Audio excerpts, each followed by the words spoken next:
Здравейте, приятели! Днес ще ви прочета от поредицата на моите мили съседи, семейство Мечкови. Те живеят в апартамент номер 11.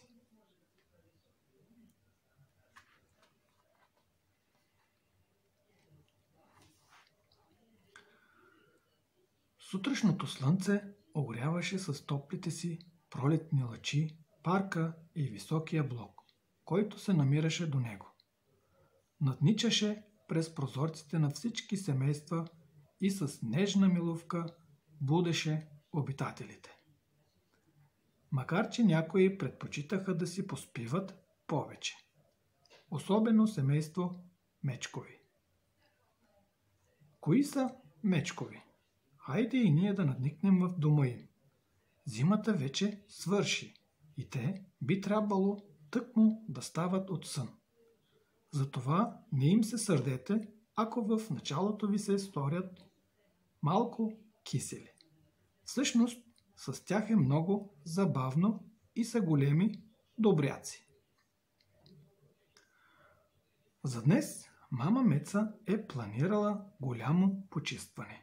С бодър глас тя подсети все още дремещите членове на семейство Мечкови, че зимата е свършила и слънцето вече напича в прозорците. А се вижда, че има много за шетане и пране. Затова е този ясен ден. Време да се поставят нещата по местата им. Тази идея никак не воодушеви нито татко Медун, нито децата. На татко му се искаше да отиде на риболов. Мецанка смяташе да се разходи в парка, а на Мечо му се караше колело. Но мама беше неумолима.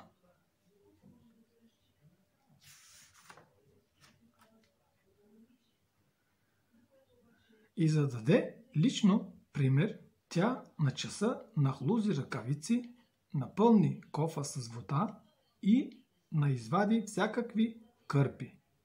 Качи се на перваза и започна поред да мие прозорците. Известно време децата я наблюдаваха подозрително. Изглеждаше сякаш се забавлява. Дори си наникаше някаква своя измислена песничка. На братчето и сестричето този вид забавление хич не им беше по сърце и затова все още малко се чудеха. Но и татко така се увлече в работата, та чак забрави намеренията си от сутринта. Почистването на Полилея му тръгна отвътре и вече за нищо друго не мислеше. А само колко стъкълца имаше това чудо.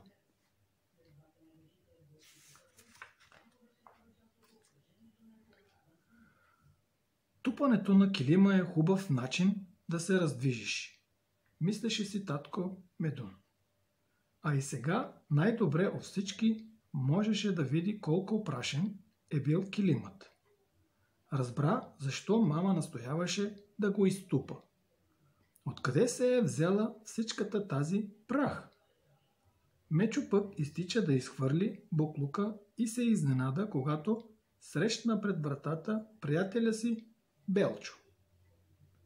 Празната кофа може и да почака, реши той и двамата се заиграха на топчета.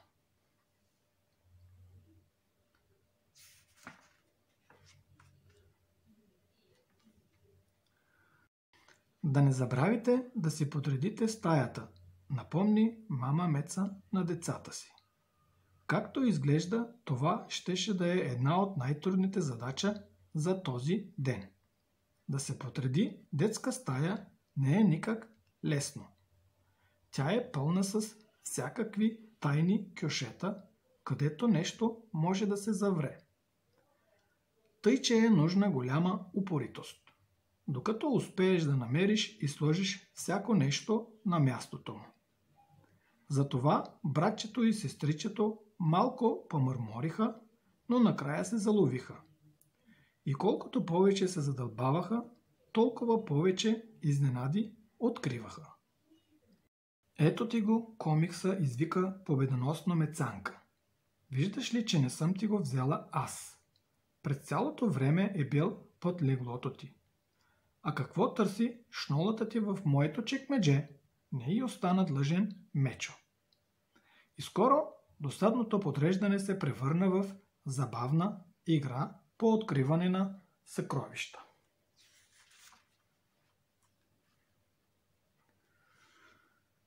Дойде ред на аквариума. Трябваше да се смени водата на рибките, а за това си е нужно умение. Татко Медун първо ги улови с кепче, за да ги извади от аквариума. После трябваше да почисти мидичките и камъчетата едно по едно. Когато накрая смени водата, върна всичко както си е било. Оставаше само да пусне рибките в чистия им дом.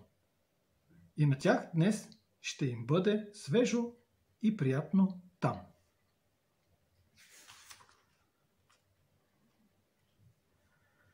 От днес цветята ще са още по-хубави. Мислеше си мама и не спираше да си тананика. Добавих им рохка пръст, посадих и нови. Да ухае приятно и да е пъстро. Мушкатото преместих в голяма саксия на балкона. Той е от слънчевата страна на сградата, а тези цветя обичат слънчице. Петуните ще оставя в спалнята, а теменушките ще занеса в кухнята, да им се радвам докато съм там. Тук ще сложа нови пердета на прозорците. Още никой не знае, че съм ги ушила. Толкова приятно ще се изненадат татко и децата. Така си мислеше мама и гореше от нетърпение да види изненадата им. Макар че децата сигурно са забелязали цветния плат, когато са ровичкали из пазарските чанти да търсят дали няма нещо за тях.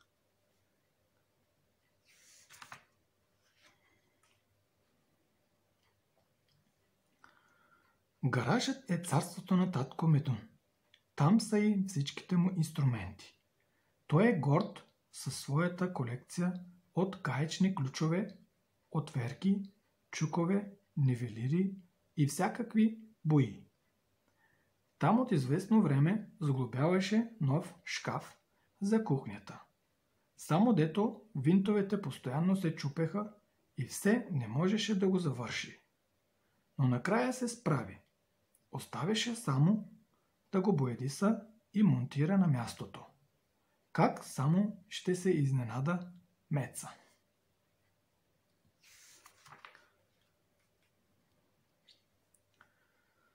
След като подредиха стаята си, мълчуганите сами решиха да почистят банята. А в нея имаше и голяма вана, почти като басейн. Мога да напълня ваната и да пусна лодка вътре, говореше си Мечо. Да бе, и никой да не може да се изкъпе от теб, измърмори Мецанка. Теб пък, ако те оставят, ще се къпеш цял ден. Не й остана длъжен Мечо. И защо не? Полезно е, заяви сестра му. Мечо се канеше да отговори още нещо, но вратата се появи мама. Не забравяйте да извършите и огледалото, а после можем да излезем на разходка, докато навън е още светло. Това сложи край на препирнята им. Двамата бърсаха и се пръскаха. И пак се пръскаха. Оказа се, че и чистенето може да е забавно.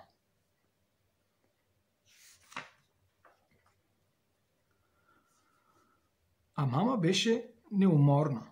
След цялото чистене и дългата разходка тя приготви вечеря и дори ошета след това. За десерт децата получиха по един сладолед.